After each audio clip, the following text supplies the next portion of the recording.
foi aí que eu me dei conta, que eu falei, meu Deus do céu, que a alegria e a ansiedade são iguais. E aí, pessoal, meu nome é Ana Alves e sejam muito bem-vindos. Hoje eu vim com a blusinha do Mickey, não sei se dá para ver, porque hoje a gente vai falar de Divertidamente 2. E eu tenho muita coisa para falar, então chega de enrolação e vamos lá. A gente vai explorar alguns pontos do filme, mas já de antemão eu já adianto que sim, ele é tão bom quanto o primeiro e ele funciona muito bem como uma sequência e como um filme sozinho. Você consegue ter uma experiência muito melhor se você viu o primeiro, mas se você não viu, o filme funciona sozinho. Ele não precisa que você tenha esse conhecimento prévio para conseguir se divertir e se emocionar com ele. A sinopse do filme, o que acontece? A Riley, ela está entrando na puberdade, ela está virando uma adolescente. Enquanto isso, na cabeça dela, acontece uma reconstrução e vai chegando outras emoções. Então, as emoções que já conhecemos vão ter que lidar com essas mudanças e com essa adaptação dos novos moradores dentro da cabeça da Riley. Vamos para o primeiro ponto, que é a história. Como a Disney consegue fazer um filme fantástico usando uma mesma estrutura que ela usa em todos os filmes, eu não sei dizer como ela faz, mas ela sempre segue essa mesma estrutura. Um personagem, ele tá no seu lugar comum, no seu mundo comum, e aí ele vai para o mundo exterior, onde ele precisa viver muitas aventuras para que ele possa se transformar e conseguir aquilo que ele quer, sendo que, como ele era antes, ele não ia conseguir alcançar. Emoções mais sofisticadas que vocês. Calma aí, não pode! Manda a gente embora! Então esse filme, o 2, começa mostrando o que a gente viu lá no primeiro filme, que foi quando a Alegria percebeu que a tristeza era muito importante. Então ela passou a se controlar mais, a dar mais espaço para as outras emoções. E eles estão numa dinâmica harmoniosa até todas as emoções. A Alegria dá espaço para eles pegarem na cabine de comando quando eles precisam e quando a Riley precisa, mas ela meio que sempre fica ali do lado vendo, né, controlando a situação de longe. É quando num belo dia a Riley chega na puberdade, na adolescência, né? Ela vai começar a adolescência dela. E os roteiristas pensaram como a gente vai conseguir tornar palpável nesse filme sentimentos e um período tão subjetivo. E aí vem o subtexto de Divertidamente. Acontece uma reforma na sua cabeça para dar espaço para novas emoções, para novos sentimentos. E tudo fica uma bagunça, porque vem tantas coisas novas e é novo, é assustador. Aí vem uma das melhores partes, que é quando as novas emoções chegam e são apresentadas para a gente. Chega a ansiedade toda amigável, toda inofensiva, ela chega prestativa e a alegria ela está nesse processo de dar espaço para as outras emoções quando elas são necessárias, porque Riley também precisa das outras emoções. Então a alegria ela tenta ali ser receptiva e aí acontece uma coisa muito legal que o filme traz, que é que a ansiedade ela chega sutilmente. Ela vem ocupando espaço e aos poucos ela consegue controlar todas as emoções. Isso mostra de como a ansiedade ela pode funcionar em alguns momentos. A gente precisa de todos os nossos sentimentos em algum momento, mas ela é um sentimento perigoso. Então, se ela tomar conta, é perigoso. Se ela dominar tudo, que é o que acontece aqui, o que vai vir a acontecer aqui. É muito interessante porque a ansiedade ela prende as outras emoções, as emoções primárias que a gente já conhece, a alegria, tristeza, raiva, medo, e fica só ela ao invés de o tédio majoritariamente comandando ali a cabine, né? O vergonha ele é na dele, então ele não faz muita coisa. Na verdade, ele vai ser muito necessário. Tem um motivo para ele ser mais retraído e a participação dele vai ser muito importante. E esse outro subtexto, ele mostra o que a gente faz quando a gente passa por determinadas situações. Porque a gente reprime os nossos sentimentos normais, aqueles que a gente tem que sentir, a alegria, o medo, a raiva, a tristeza. E a gente não pode reprimir esses sentimentos. Foi o que a gente aprendeu lá no primeiro filme. E aí a gente tenta convencer a si mesmo, ou que o medo fez a gente não se importar, a gente diz isso não é tão importante. Eu não preciso me importar com isso, porque se essa pessoa vai ficar com raiva de mim, ou se ela se afastar de mim porque eu mostrei que eu não gostei dessa situação, ou então as pessoas vão rir de mim porque eu não gostei dessa situação. Ou você pode tender mais para o lado do tédio, né? Que ele desdenha, ele fala, não, isso não é tão importante. Você fica enganando a si mesmo de que essas emoções não lhe afetaram, mas elas lhe afetam. E tá tudo bem lhe afetar. É isso uma das mensagens do filme, que o filme quer dizer, tá tudo bem sentir essas emoções. A gente precisa sentir essas emoções. E foi aí que eu me dei conta, que eu falei, meu Deus do céu, que a alegria e a ansiedade são iguais.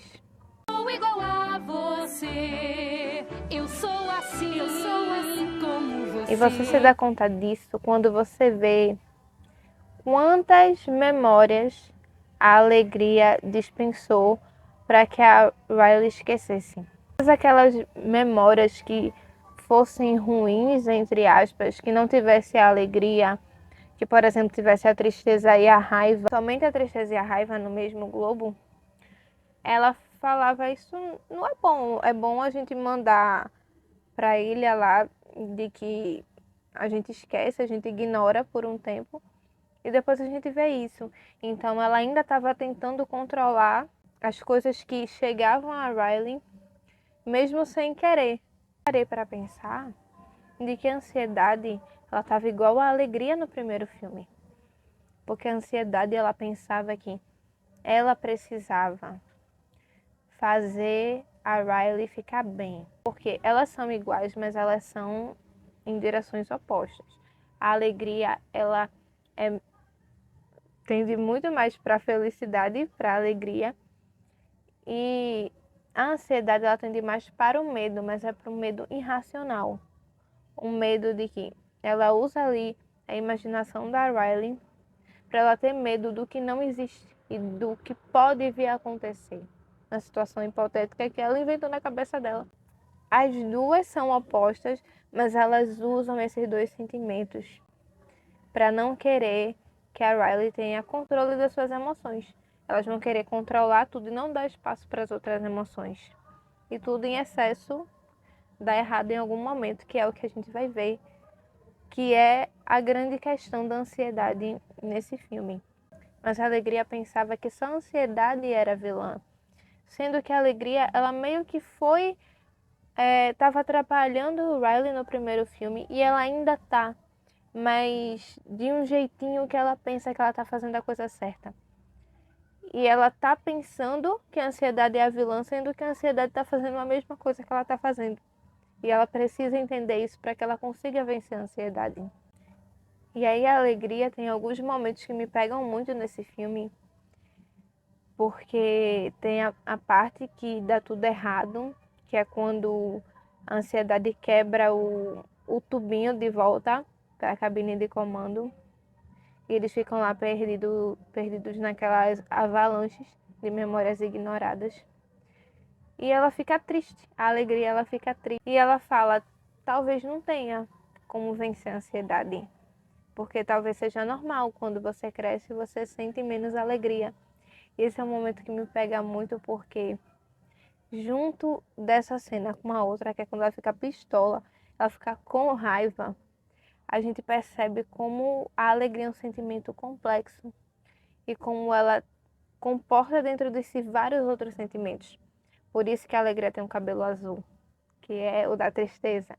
Ela tem o vestido verde, que é a cor da inveja. Então a alegria, não existe alegria plena. E é por isso que é um sentimento tão complexo. A gente pensa que as outras emoções são muito complexas, sendo que a alegria já era sozinha.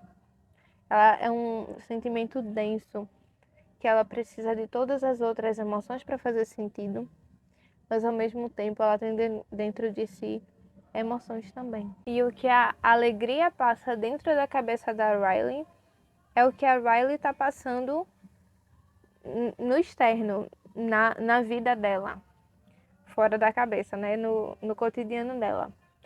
A alegria, ela está precisando passar por todas essas emoções para ela conseguir entender o papel dela na vida da Riley. E a Riley precisa sentir todas essas emoções para ela conseguir se entender como ela mesma. Tudo isso acontece quando a Riley vai para esse acampamento, que eu acredito que é um treino de férias do jogo que ela joga, de hóquei, que eu não entendo muito de hóquei, mas eles vão passando disquinho no gelo. E uma treinadora que treina times do ensino médio chamou ela e as amigas dela, amigas novas, que ela fez para passar esses 3 dias nesse acampamento. E ela foi, e aconteceu isso num momento muito pertinente, vamos dizer assim. Não pertinente, né? Porque foi uma escolha do roteiro disso acontecer. Mas ela foi para esse mundo novo quando ela estava passando por todas essas mudanças e chegou essas emoções novas para ela. E aí ela tenta se integrar ali com outras meninas, enquanto ela tá meio brigada com as amigas dela por uma situação que aconteceu ali. E ela vai tomando várias atitudes questionáveis porque ela perdeu o senso crítico e ela reprimiu as emoções dela, dando espaço a só a as emoções ruins que ficaram na cabeça dela e ela nem sabe. Porque a ansiedade chegou, a inveja chegou, o tédio chegou e eles tomaram conta. O que nos leva à minha segunda parte preferida, que é quando a ansiedade está atacada. A ansiedade atacada até faz sentido. E ela precisa ter uma grande ideia para que a Riley seja aceita no time. Ela fica colocando essa pressão na cabeça da Riley de que ela precisa passar no teste, ela precisa ser igual essa menina que ela admira do time do ensino médio. E aí ela precisa de uma grande ideia.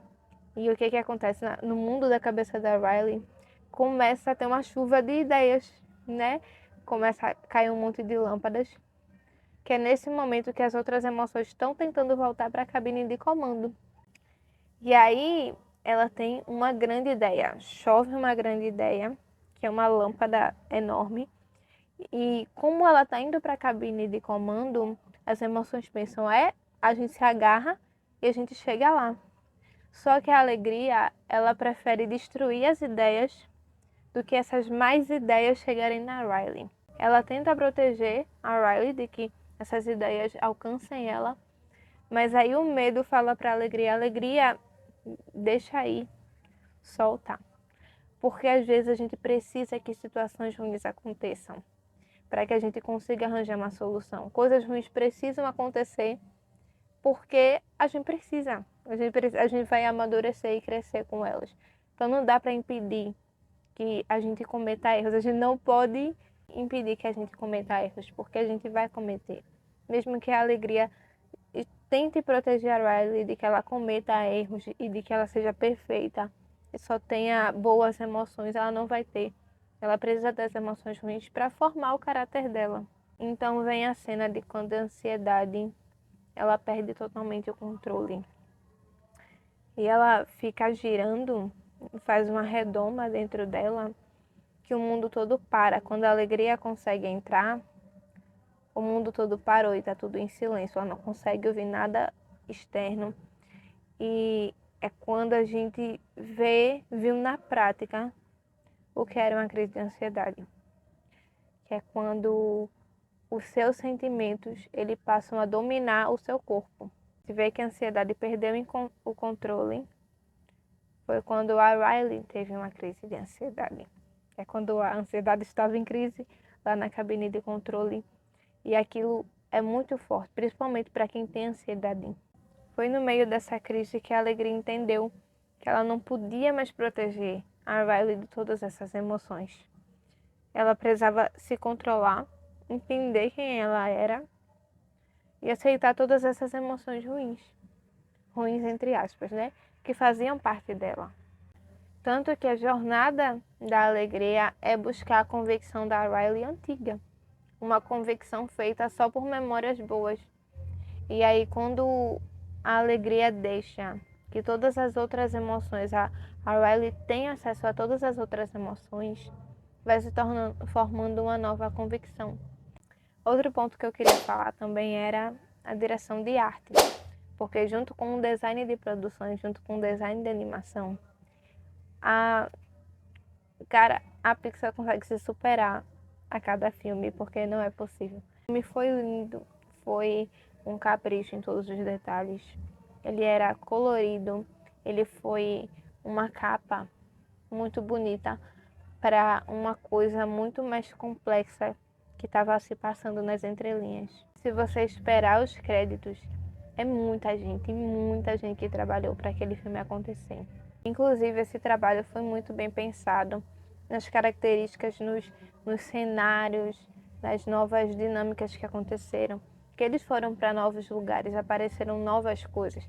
Apareceu o rio da consciência da Riley, que a gente não sabia que ele existia antes. E isso foi feito também com cada personagem novo. Já tinha sido feito com os personagens antigos, e aí agora com esses personagens novos a gente entendeu coisas novas. O fato do Tédio controlar a cabine de comando com o celular é simplesmente maravilhoso. Porque o que a gente entende é que todas as emoções, elas não são necessariamente só essas emoções. Elas também fazem parte de muitos outros sentimentos. Por exemplo, eu senti que o tédio, ele também fazia meio que uma alusão, fazia sentido junto com o comodismo, a preguiça. E até mesmo o tédio, ele tem um desdém, assim, isso não vale o meu tempo. É bem uma emoção de adolescente mesmo que surge na adolescência. Todas as emoções novas que tiveram, eu acredito que nenhuma sobrou. Eu acho que todas foram necessárias, todas tiveram espaço no filme e elas deram um plus, assim, vamos dizer, porque elas vêm das emoções primárias, só que elas são emoções muito mais complexas, muito mais densas, porque é uma emoção que dentro de si carrega muitos outros sentimentos. Nisso chegamos no Vergonha. O Vergonha, ele é um amor de pessoa. Ele se deu ali super bem com a Tristeza. Inclusive, tem muita gente shippando esse casal. Mas ele percebeu ali, ele tava com aquele sensor na cabeça dele do tipo, eu não tô concordando com aquilo que tá acontecendo. Mas faz sentido ele não se impor, porque ele é o Vergonha. Ele não é de se colocar à frente das situações. Tipo, como é que eu vou impedir isso? Eu vou ficar aqui no meu canto, deixar quieto, deixar acontecer. Eu acho que o Vergonha também representa na gente essa falta de coragem. Ele estava ali vendo do que estava acontecendo e ele não se manifestava. Até que ele foi criando coragem para conseguir lutar contra aquilo. A nostalgia, ela apareceu poucas vezes, mas ela foi muito necessária. Ela só vinha e vinha de vez em quando, fazia uma piadinha, a gente ria, e a gente pensava que era só aquilo, mas não era. Aí ela apareceu algumas vezes, muito fofinha, muito simpática, dando esse alívio cômico ao filme, e a gente pensando, ué, pra quê? Pra que a nostalgia? E ela serviu para lembrar de que quando a gente é jovem, a gente vive e relembra as emoções das nossas memórias. E aí quando a gente relembra alguma coisa, a gente sente tudo de novo. A gente lembra e a gente consegue sentir cada emoção que a gente sentiu naquele momento. Então a nostalgia, ela não estava ali por acaso. Ela estava ali para lembrar de que às vezes a gente precisa voltar a coisas da nossa vida para a gente reviver emoções que a gente esqueceu, que a gente ignorou, que é o que vai vir acontecer durante o filme. Inclusive, vocês pensaram que a nostalgia não tinha nada, sendo que ela deu o spoiler. A nostalgia, ela contou tudo o que aconteceu no filme e a gente só não percebeu. Então a Riley ela vai precisar lembrar de coisas que aconteceram, que fizeram ela sentir determinado sentimento, para que ela consiga construir de novo o caráter dela, que é o que vai vir acontecer eventualmente. A inveja. A inveja, quando eu olhei para ela, no começo ela parecia muito superficial. O que eu não tinha ideia era do quanto ela era muito mais complexa do que eu imaginava. A inveja sempre está ali tentando agradar, a ansiedade, se mantendo presente, sempre por perto, aparentemente inofensiva, pequenininha, imperceptível, né? E a inveja, ela também é uma inveja pura, o que provoca um sentimento que é o quê? A insegurança. E a inveja, muitas vezes, vem a partir da insegurança, que a gente nunca está satisfeito com o que a gente tem, com o que a gente é. A gente precisa de mais, a gente precisa de aprovação. Então é isso, a inveja, ela é pequenininha, ela é fofa, ela é inofensiva. A gente pensa, não tem risco nenhum sentir um pouquinho de inveja, mas ela esconde ali esse deslumbramento, esse ego, mas nutrindo essa coisa de que ela precisa se reafirmar o tempo todo, que é uma coisa natural da adolescência. Então, essas emoções vieram nesse momento chave em que estava acontecendo coisas na vida da Riley e que ela ia sentir todos esses sentimentos. E cada comportamento que ela teve sendo controlada por essas emoções foi um encaixe perfeito. Por fim vem a ansiedade, que foi, eu acho que, um dos sentimentos que mais ganhou sucesso, mesmo antes do filme lançar. E por mais que a ansiedade seja mais complexa, ela também é mais simples de entender, porque muita gente se identifica. Tanto que eu acho que muita gente gostou da ansiedade pelo carisma. Ela tem esse negócio de você não fica amedrontado por ela, você fica com pena dela, mas você meio que sente uma simpatia. Tanto que o medo defende muito a ansiedade, né? Porque ela é carismática, ela é popular. E aí quando ela chega, ela até explica. Eu e o medo somos muito parecidos, porque o medo, ele faz a Riley temer o que ela tá vendo.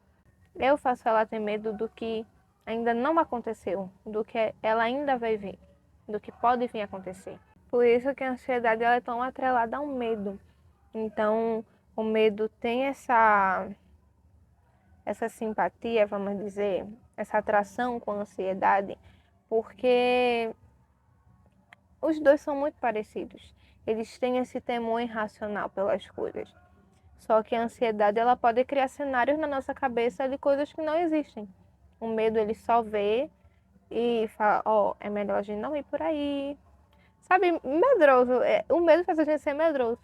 A ansiedade faz a gente ter medo de tudo. Tem uma parte que a Nojinho pergunta, mas como a gente vai saber de que essas memórias ruins não vão causar convicções equivocadas? E a resposta é, não sabemos. Porque o ser humano não é uno, né? Ele é plural. Então a gente não tem como ter certeza de qual sentimento vai fazer a gente ter tal convicção. Mas a gente vai criando nossas convicções a partir dos sentimentos bons e ruins. A gente pode pensar uma coisa, então a gente vai lá e se decepciona, ou a gente tem uma experiência muito boa e muda a nossa opinião, mas a gente precisa viver essas sensações para a gente construir as coisas que a gente acredita e como a gente vê o mundo.